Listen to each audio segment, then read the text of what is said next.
Hello, this is Manny with Classic Auto Repair. We are doing an update on the 61 Jeep.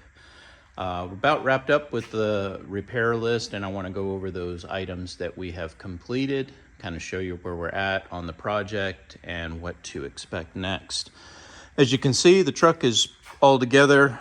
Everything is assembled. And I'm going to go ahead and kind of just show you some of these things here. These are items that we took off of the Jeep, the old speedometer and temp fuel gauge. The old fuel sending unit is in here, which is for the gas tank to tell you how much gas there's in there. Some old wiper arms, the old brake pressure switch that was leaking, the old speedometer cable, which was bent and broken. Old wiper motor that didn't work, old gauge that didn't work, the old blinker switch that no longer function, dimmer switch for the headlights that did not work, the ignition switch which had some faulty contacts, the horn was not functional, so we removed and replaced it. And then of course all the wiring. This is all the wiring that was removed from the truck. A lot of just years of splicing and damage, people putting connections on it. And the best route for reliability and safety is to completely remove all of these items. There's an old headlight switch sitting right there. All of these items electrically and then the wires that connect them have all been replaced with new. Every wire that's in here now is brand new, and it's been labeled so you can know exactly that that's a horn relay because it says horn relay on it. This is the fuse for the wiper and the horn, and that fuse is right inside of a water protected contact cover.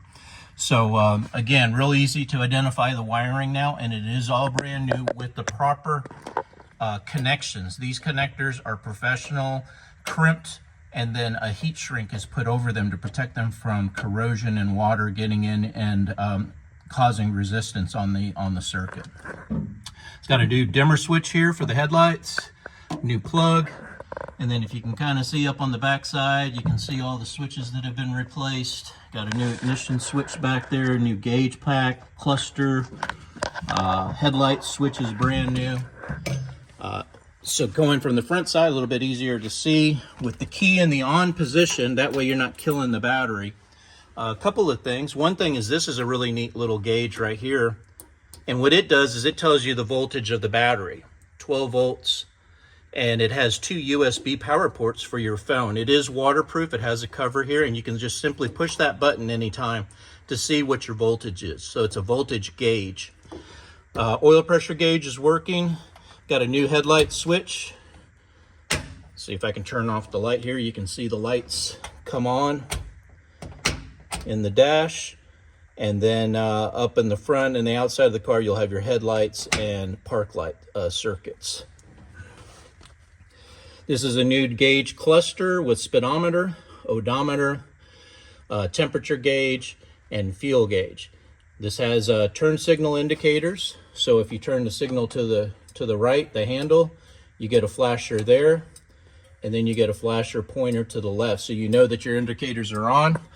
You also get the indicator here on the steering wheel that tells you that the blinker is on. So you got multiple there, and of course these coordinate to the front park light turn signals on the front of the vehicle as well as the back for safety.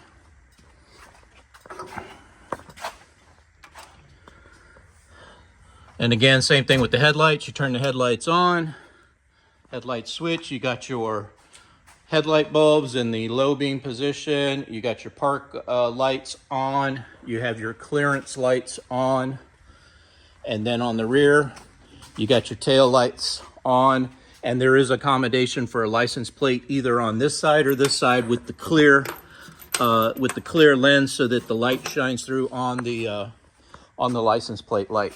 Or excuse me, on the license plate. And then of course the dimmer switch is coordinated with the gauge. So as you hit the dimmer switch on the floor, the headlights will go to high beam, and you'll get a high beam indicator that coordinates to the headlights.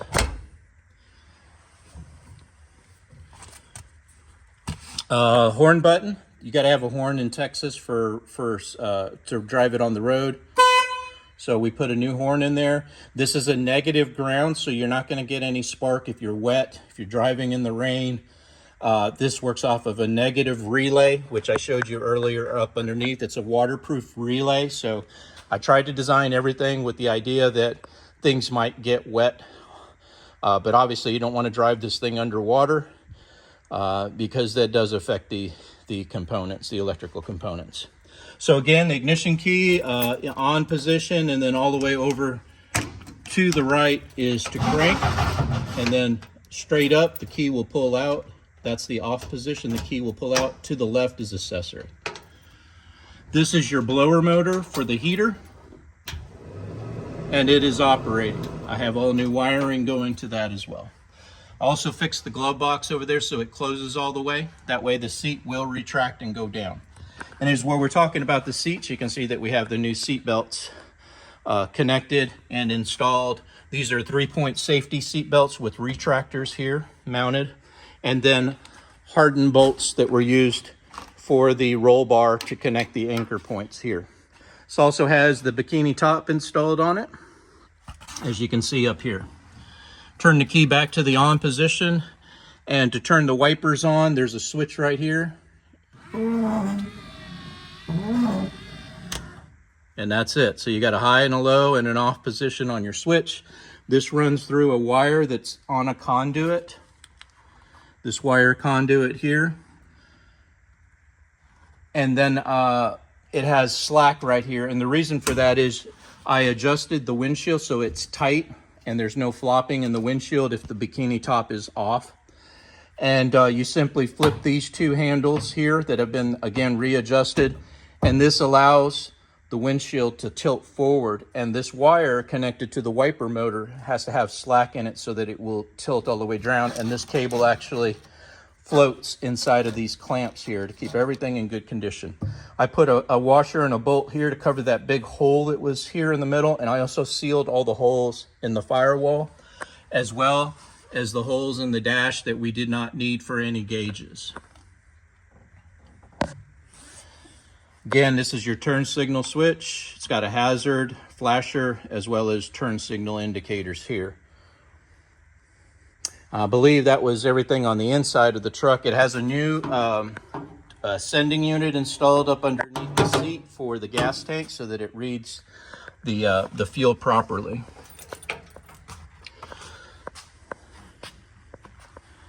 All right, so going down my list, we did the oil change on the vehicle, which is got a new sticker on here. So I don't really go by mileage on classic cars because they tend to sit in the garage most of the time or in storage. So just about every 6 months, you're going to want to get that oil changed just to get the gas out of the oil, put a new filter on it. It's an inexpensive fix, and it gives us an opportunity to inspect it to make sure everything is passing on safety. The air is right on the tires, fluids are correct on the motor and brakes and things like that.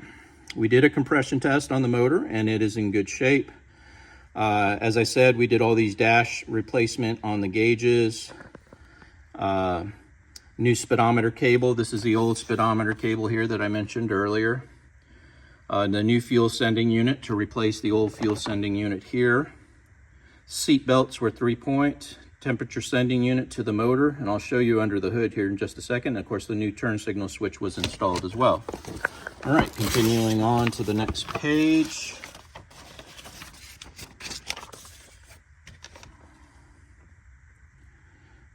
Brake light circuit was repaired. We put that new switch in, which replaces this switch here. It was leaking brake fluid as well. I also filled the brake reservoir. It was empty, so I went ahead and put brake fluid in there, and we're going to have to check on some road testing. The brakes seemed to work fine when it was here. I just want to make sure everything's in good shape there.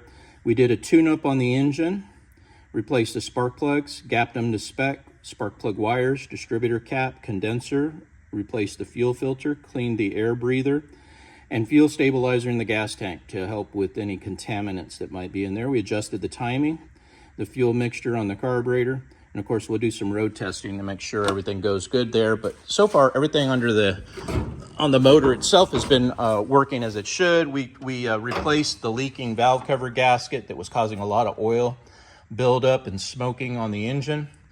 Again, these are your new spark plug wires, spark plugs. Kind of did a detail on the motor, cleaned everything up. This is your oil pressure gauge here. This is what tells you what the PSI is inside of the motor.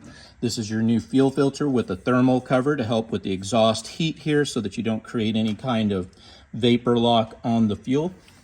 This is your fuel pump here. Got your new radiator installed, so it's going to be cooling really well with this new radiator. Here's your new horn. That replaced the old horn in the bag. And of course, as you can see here, all new wiring, everything inside of these conduit, so you have easy access to your wires. It's all brand new. And then it's covered in a protective vinyl tubing conduit that we have strapped away from heat sources and gone through the firewall correctly. We took this clamp off and removed a lot of the bad wiring and installed new conduit with, again, new wiring that goes to the ignition components and to your voltage regulator here. On the other side, you can see your new park lights up here in the front. We also repaired the damage on the radiator support here. This was all dented in, and that's why this light was broken. So we used body equipment to pull the metal back out so it was flat, and then installed the new park lights. You can see the new electrical goes all the way across. This is all brand new wiring. And then this is your power fuse. This is a resettable fuse that if it senses a power short, one of your power wires is shorted, this fuse will open and this will prevent a fire or further damage to the system. It automatically resets, so once the fault is repaired, the circuit will reestablish its connection. And it's right here next to the battery. This is a quick disconnect. If you turn this to the left, the complete electrical system is completely turned off. So you're not having, first of all, a battery drain. There will be no battery drain. So if you park this for 6 weeks or 6 months, if you turn this, the battery will stay at 100%. And then when you're ready to run the vehicle, you tighten it back up, righty tighty, lefty loosey. Tighten it up so it's snug, and then the circuit will be reestablished to the electrical system. It's got a brand new battery. The battery hold down has been replaced. The battery terminals have been updated with new, better quality so that they last, and new hardware is installed. And this was glass beaded and painted and reinstalled on the battery tray. The wiring goes to different sources, either whether it goes to the battery, to the alternator. All these, again, wires have been replaced or brand new. Going to the starter solenoid down here, all new.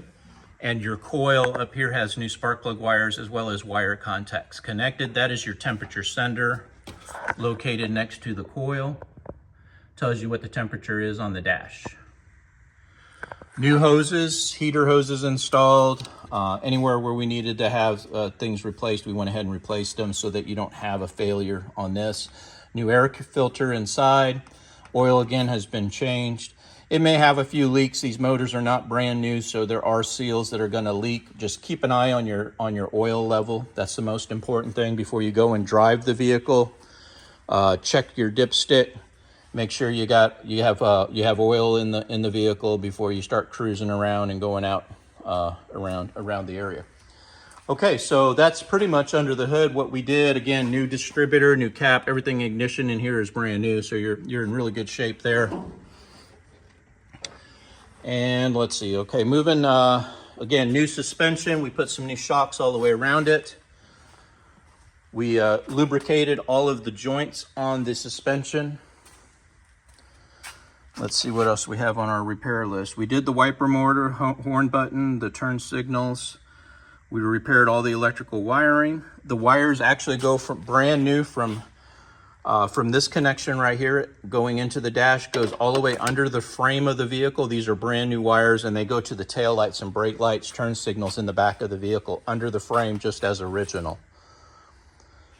You see your new top. Got the new bikini top on the top of this, and it's been strapped down as it needs to be as well, so it's in good shape and ready to go.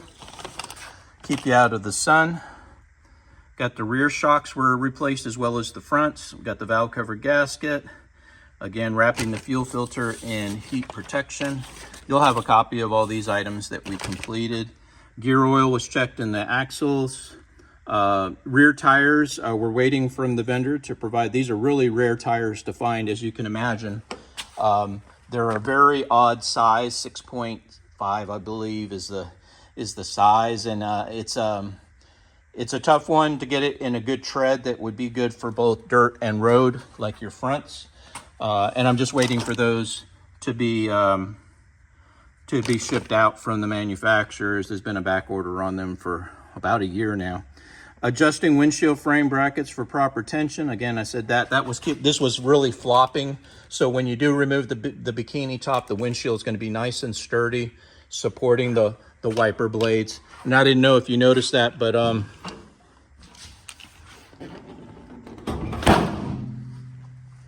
it's got a new wiper blade over here on the passenger side too, and it's a manual, so you operate it from the inside of the vehicle with a simple swipe. But it's got a new blade to prevent any scratching. It's got that new rubber blade, and this was installed on the original arm of the windshield frame.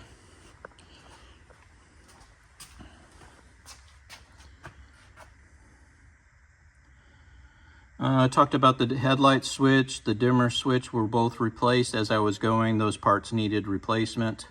So those are the items that I have. Again, like I said, I think we're looking pretty close to having the vehicle ready to go on road testing, and just some final, now we can get it on the street because everything is working, and I can kind of do some final tuning on the motor, check any of the other systems that might be faulting. There could be some leaks and stuff developing, so I'm going to get up underneath the vehicle and check, make sure that there's no failure on any hoses or anything that needs attention on the bottom of the vehicle as I start to drive her around. The bikini top, these are the tension things that go through the original straps here, and this, you just simply lift up on this lip and it loosens these straps, and then you can roll it up to the front, put a piece of Velcro on it, or use this strap right here to hold the roll up at the front of the vehicle when you don't want to have the bikini top installed. You can also remove the front fastener screws if you want to go that route, but it's easier just to roll it up, and that way when you need it, when it gets hot, you can just unroll it, clamp the back straps down, and you're ready to go down the road.